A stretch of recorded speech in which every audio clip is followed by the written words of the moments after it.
বিসমিল্লাহির রহমানির রহিম। প্রিয় নেতৃবৃন্দ, সহকর্মীবৃন্দ, সকল শরণার্থীগণ, আসসালামু আলাইকুম। প্রতি বছর মে মাসের এই দিনটি আমাদের পরিবারে আসে এক বেদনা বিধুর স্মৃতি নিয়ে। এই দিনে শুধু আমাদের পরিবার নয়, বরং সমগ্র দেশই হয়ে উঠে পড়েছিল বেদনার্ত ও অভিভাবকহীন।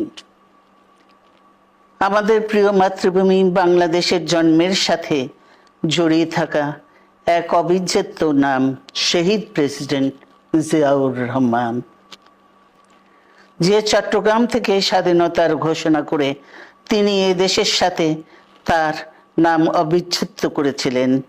সেই চট্টগ্রামেই এক